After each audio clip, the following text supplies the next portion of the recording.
आप सबको जय मसीह की। मैं प्रभु का धन्यवाद करती हूँ कि मेरा परमेश्वर जो सामर्थी है, वो अनुग्रहकारी है, वो जीवते परमेश्वर हैं और जीवतों के बीच में वास करते हैं।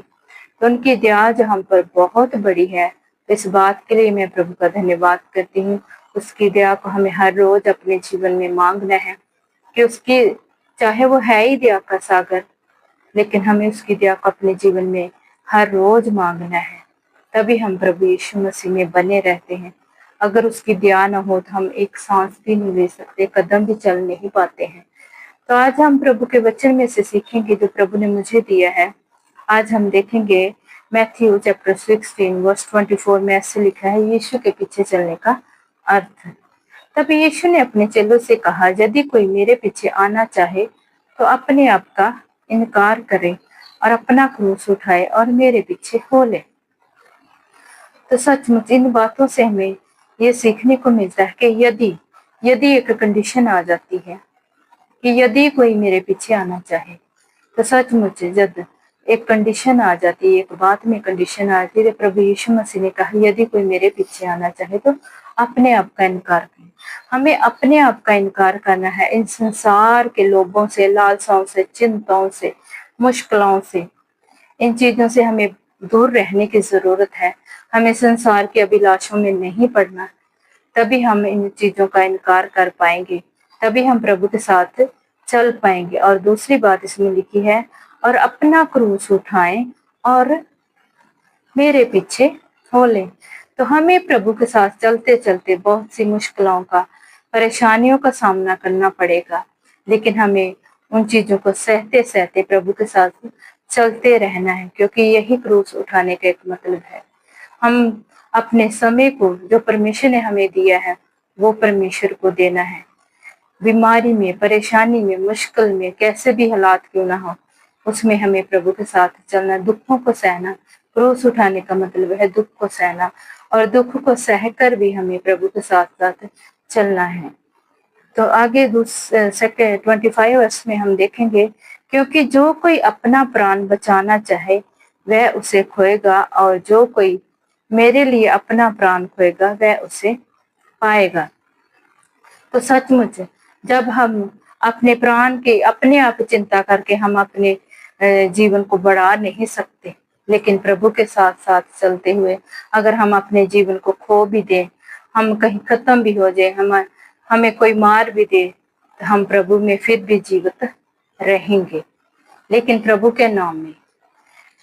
तो प्रभु का वचन कहता है, अगर मेरे लिए कोई अपने प्राण को खोएगा तो वह जीवित रहेगा।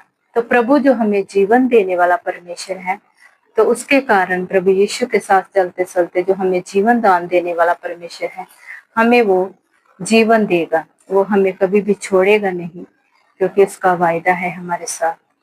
तो सचमुच जो वहाँ वह हमारी जानों को कुछ भी होने नहीं देगा। चाहे हम मर भी जाए तो प्रभु यीशु मसीह के साथ हम हमेशा हमेशा के लिए जीवते हैं, लेकिन प्रभु में मरना होगा। हालेलुया। तो आगे हम देखेंगे 26 वर्ष में ऐसे लिखा है, यदि कोई मनुष्य सारे जगत को प्राप्त करे और अपने प्राण की हानि उठाए तो उसे क्या लाभ होगा। कहते हैं, यदि मनुष्य सारे जगत को कमा ले और अपने प्राण का नुकसान करे तो उसे क्या लाभ होगा। तो आज हम देखते हैं कि हम दूसरों को खुश करने में लगे हुए हैं, जगत को प्राप्त करने की कोशिश में है कि हमारे पास ये भी हो, ये भी हो, वो भी हो, सब कुछ हो। और चाहे जगत को कमाने की कोशिश में हम अपना सब कुछ भूल जाएं। मनुष्यों को खुश करने के लिए हम बहुत कुछ करते हैं, चाहे उसमें पाप ही क्यों ना हो भरा हो। आजकल हम देखते हैं, हम दूसरों को खुश करने के लिए पूरी कोशिश करते हैं कि दूसरे खुश हो जाएं, लेकिन प्रभु का वचन कहता है, अगर इंसान सारे जगत को कमा ले, सब कुछ ले ले, अगर अपनी जान का ही नुकसान कर लिया तो क्या फायदा। तो आज हमें संसार के साथ ना चलते हुए, वचन को मानते हुए, वचन की बात मानते हुए प्रभु के साथ साथ चलने की जरूरत है। जगत हमें कुछ देने वाला तो है नहीं, लेकिन हमारा परमेश्वर जिसने हमसे वायदा किया है कि मैं युग के अंत तक सदैव तुम्हारे साथ हूँ, तो वो हमारे साथ साथ चलने वाला है।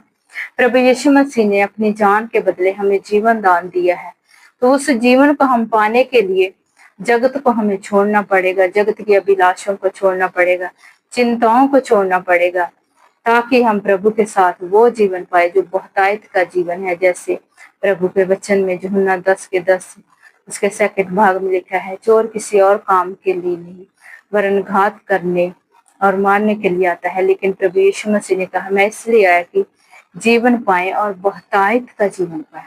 तो प्रभु हमें बहुतायत का जीवन देना चाहते हैं, लेकिन हमें इस वचन के अनुसार उस जगत को नहीं कमाना, हमें प्रभु यीशु मसीह को अपने जीवन में लेना है।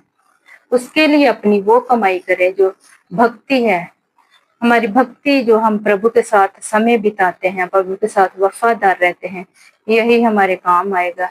जगत हमारे काम आने वाला नहीं है, ये तो हमें दुख ही देगा। तो इसके जंजाल में से बाहर निकलते हुए, संसार के बोझों में से निकलते हुए हमें प्रभु